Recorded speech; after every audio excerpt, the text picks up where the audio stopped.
Chers amis, aujourd'hui découvrons plus encore combien le cœur de Jésus aime la France. Bien sûr, dès le moment de son incarnation, Jésus nous a révélé son cœur. Il nous dit « Mettez-vous à mon école, car je suis doux et humble de cœur ». Au XVIIe siècle, la France est meurtrie par des guerres de religion et les idées jansénistes se développent. La confiance en la miséricorde et en l'amour de Dieu s'amoindrit.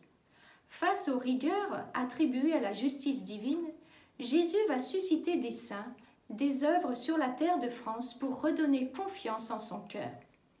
Saint Jean-Eudes, tout dévoué aux 5 heures de Jésus et Marie, sentit l'importance d'une fête spécifique pour le Sacré-Cœur de Jésus. En 1668, il proposa la messe et l'office en l'honneur du Sacré-Cœur. Loin d'être novateur, il a puisé cette dévotion dans les textes bibliques, ceux du prophète Ézéchiel et de l'Évangile, ainsi que dans la tradition cistercienne et bénédictine avec Saint Bernard, Sainte Mechtilde et Sainte Gertrude de Elfta. L'évêque donna son accord et Saint Jean-Eudes put célébrer la première fête du cœur de Jésus le 20 octobre 1672, quelques mois avant les apparitions de Paray-le-Monial. Le saint prêtre écrivait « Quelle est la fin et l'intention pour lesquelles le roi des cœurs nous a donné cette fête de son aimable cœur? C'est afin que nous rendions les devoirs d'adoration, de louange, de réparation et pour tout dire, d'amour que nous lui devons. » Il concluait qu'une telle fête nous donne l'occasion d'aimer le Seigneur, au nom de tous ceux qui ne l'aiment point. Affirmation qu'allait confirmer et approfondir le message de Paray-le-Monial. En ce XVIIe siècle, l'Église voit surgir de nouvelles fondations comme l'Ordre de la Visitation, fondé en 1610 à Annecy.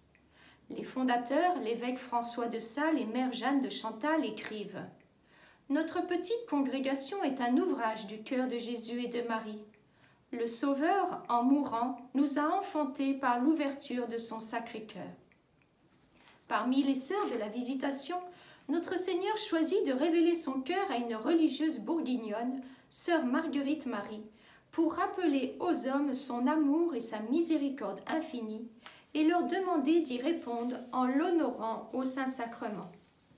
Le 20 juin 1671, Marguerite Marie Alacoque entre à 24 ans au couvent de la Visitation de Paray-le-Monial après avoir entendu dire Jésus, c'est ici que je te veux. Elle n'est encore que novice quand le 27 décembre 1673, en la fête de Saint-Jean, elle reçoit la première grande révélation du Sacré-Cœur devant le Saint-Sacrement. Jésus lui dit « Mon divin cœur est si passionné d'amour pour les hommes et pour toi en particulier, que ne pouvant plus contenir en lui-même les flammes de son ardente charité, il faut qu'il les répande par ton moyen, et qu'il se manifeste à eux pour les enrichir de ces précieux trésors que je te découvre, et qui contiennent les grâces sanctifiantes et salutaires nécessaires pour les retirer de l'abîme de perdition. Et je t'ai choisi comme un abîme d'indignité et d'ignorance pour l'accomplissement de ce grand dessein, afin que tout soit fait par moi. » Elle entend encore cette plainte du Sacré-Cœur. « J'ai soif, mais d'une soif si ardente d'être aimée des hommes au Saint-Sacrement, que cette soif me consume, et je ne trouve presque personne qui s'efforce, selon mon désir, de me désaltérer en rendant quelque retour à mon amour. » Citons un témoignage montrant la puissante intercession de l'humble messagère du cœur de Jésus. Une fois, Jésus lui montra les châtiments qu'il voulait exercer sur quelques âmes. Sœur Marguerite Marie lui dit « Ô mon Sauveur, déchargez plutôt sur moi toute votre colère, plutôt que de perdre ces âmes qui vous ont coûté si cher. » Jésus lui dit « Mais elles ne t'aiment pas et ne cesseront de t'affliger. » Elle lui répond « Il m'importe, mon Dieu, pourvu qu'elles vous aiment, je ne veux cesser de vous prier de leur pardonner. » Jésus ne se laisse point toucher par sa prière. « Laisse-moi faire, je ne peux les souffrir davantage. » Sœur Marguerite Marie insiste. « Non, mon Seigneur, je ne vous quitterai point que vous ne leur ayez pardonné. » Jésus s'est laissé toucher et il lui dit alors Je le veux bien si tu veux répondre pour eux. Oui, mon Dieu, mais je ne vous payerai toujours qu'avec vos propres biens, qui sont les trésors de votre Sacré-Cœur. Sœur Marguerite Marie conclut ainsi, il se montra content. Cet exemple est très important pour montrer que nous pouvons changer les plans de Dieu par notre foi confiante, notre prière, l'offrande des mérites du cœur de Jésus et nos pauvres sacrifices. En juin 1674, le premier vendredi du mois, Sœur Marguerite Marie est devant le Saint-Sacrement. Ce jour-là, Jésus se présente à elle dans la gloire, les 5 plaies de sa passion brillant comme 5 soleils. Jésus lui redit son amour infini pour les hommes et se plaint de l'ingratitude et du mépris obstiné qu'il reçoit en retour, en particulier dans son sacrement d'amour dans l'Eucharistie. Ce délaissement lui est plus douloureux que tout ce qu'il souffrit en sa passion. Il lui dit « S'ils me rendaient quelque retour d'amour, j'estimerais peu tout ce que j'ai fait pour eux, et voudrais s'il se pouvait en faire encore davantage. Mais ils n'ont que des froideurs et du rebut pour tous mes empressements à leur faire du bien. Mais du moins, donne-moi ce plaisir de suppléer à leur ingratitude autant que tu pourras en être capable. » Sœur Marguerite Marie demanda à Jésus d'avoir pitié de sa faiblesse. Il lui dit « Je serai ta force, ne crains rien, mais sois attentive à ma voix. Tu me recevras dans le Saint-Sacrement autant que l'obéissance te le permettra. Tu communieras de plus tous les premiers vendredis de chaque mois. Et toutes les nuits du jeudi au vendredi, je te ferai participer à cette mortelle tristesse que j'ai bien voulu sentir au jardin des Oliviers. » Jésus a soif d'une réparation d'amour. Il la demande à Sainte Marguerite Marie et à travers elle à chacun de nous. Nous pouvons à tout instant réparer par nos actes d'amour et ainsi à consoler le cœur de Jésus. Puis un jour de l'octave du Saint-Sacrement en juin 1675 devant le Saint-Sacrement, Jésus dit à Sainte Marguerite Marie « Voilà ce cœur qui a tant aimé les hommes, qu'il n'a rien épargné jusqu'à s'épuiser, se consommer pour leur témoigner son amour. Et pour reconnaissance, il ne reçoit de la plupart que des ingratitudes, par leur irrévérence et leur sacrilège, et par les froideurs et les mépris qu'ils ont pour moi dans ce sacrement d'amour. Mais ce qui m'est encore le plus sensible est que ce sont des cœurs qui me sont consacrés, qui en usent ainsi. C'est pour cela que je te demande que le premier vendredi d'après l'octave du Saint-Sacrement soit dédié à une fête particulière pour honorer mon cœur, en communiant ce jour-là et en lui faisant réparation d'honneur par une amende honorable pour réparer les indignités qu'il a reçues pendant le temps qu'il a été exposé sur les autels. Je te promets aussi que mon cœur se dilatera pour répandre avec abondance les influences de son divin amour sur ceux qui lui rendront cet honneur et qui procureront qu'il lui soit rendu. Émerveillons-nous, car c'est sur notre terre de France que Jésus est venu nous donner tant de moyens pour l'aimer et le consoler. Communion des premiers vendredis du mois, l'heure sainte et la fête du Sacré-Cœur. L'image du Sacré-Cœur a été vénérée pour la première fois le 20 juillet 1685 dans le noviciat de la Visitation de Paray-le-Monial. Le 23 août 1856, le bienheureux Pie IX étend à l'Église universelle la fête du Sacré-Cœur. Parlons maintenant de Saint Claude la Colombière qui a été un grand instrument de Dieu pour que se répande la dévotion au Sacré-Cœur de Jésus.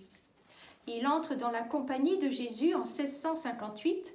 Il arrive à Paray-le-Monial en février 1675, quelques mois avant la 3e apparition. Il est nommé recteur de la maison des Jésuites. Il sera également confesseur des religieuses de la Visitation, où se trouve sœur Marguerite Marie. Le clergé de la ville et également les religieuses de la Visitation restent sceptiques en face des révélations faites à sainte Marguerite Marie. Notre Seigneur la console et lui annonce « Je t'enverrai mon fidèle serviteur et parfait ami ». C'est alors, au cours d'une première visite du Père Claude la Colombière à la Visitation, que sainte Marguerite Marie entend « Voilà celui que je t'envoie ». Saint Claude rassure sainte Marguerite Marie, il est conquis par son surnaturel et surtout par son obéissance.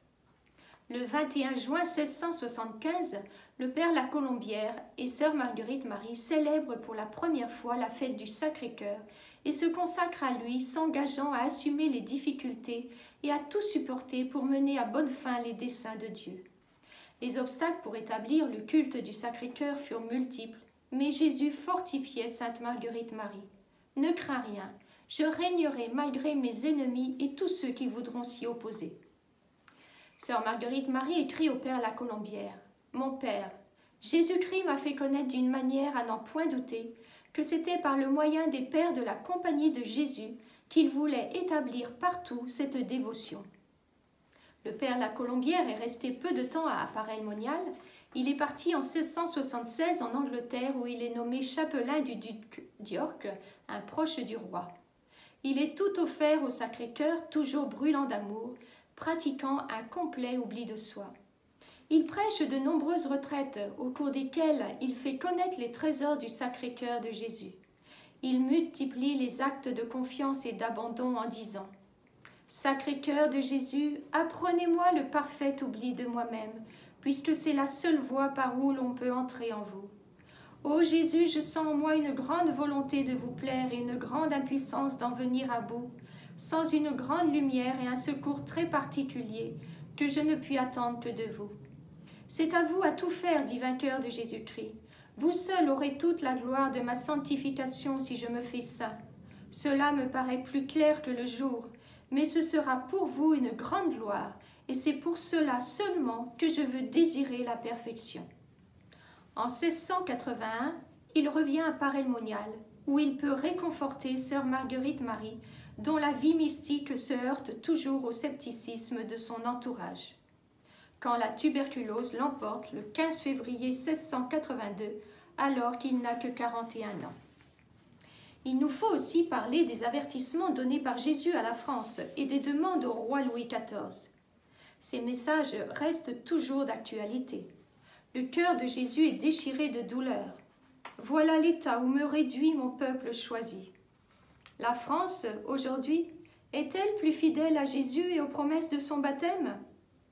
La France avait une grande mission pour faire triompher les desseins du Sacré-Cœur. En juin 1689, Sœur Marguerite Marie écrivait à la mère de Saumaise « Voici les paroles que j'entendis au sujet de notre roi.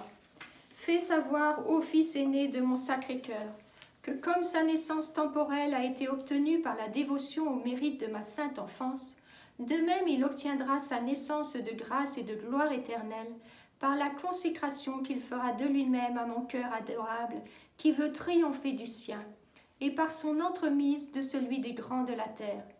Il veut régner dans son palais, être peint dans ses étendards et gravé dans ses armes pour les rendre victorieux de tous ses ennemis, pour le rendre triomphant de tous les ennemis de la Sainte Église, et de faire construire un édifice où serait l'image de son divin cœur, pour recevoir la consécration et les hommages du roi et de toute la cour.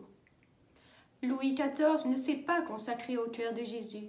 100 ans après cette demande est arrivée la Révolution française. Les demandes de Jésus peuvent tout de même nous faire espérer un grand renouveau pour la France. En 1720, Marseille sera la première ville au monde consacrée au Sacré-Cœur. Paris verra édifier sur le mont des Martyrs Montmartre la basilique en l'honneur du Sacré-Cœur, la basilique du vœu national. Nous constatons qu'à travers ombre et lumière, le cœur de Jésus a comblé la France de trésors spirituels. Alors ayons grande confiance en la puissance du cœur de Jésus. Croyons aux paroles de son divin cœur. Si tu crois, tu verras la puissance de mon cœur. En ces temps difficiles, Jésus nous appelle à une plus grande confiance en lui. Et c'est pourquoi notre consécration à son Sacré-Cœur et au cœur immaculé de Marie est d'une grande importance, afin que Jésus puisse vraiment prendre possession de notre cœur. N'ayons pas peur de tout donner au cœur de Jésus et de ne rien garder pour nous.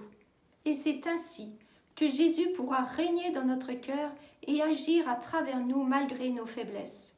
Avec l'aide de l'Esprit Saint, en cette veille de Pentecôte, et avec la prière de Mère Marie-Augusta, préparons-nous encore plus intensément à notre consécration au cœur de Jésus et de Marie. En nous consacrant à lui, nous désirons ardemment qu'il change notre cœur pour le rendre semblable au sien.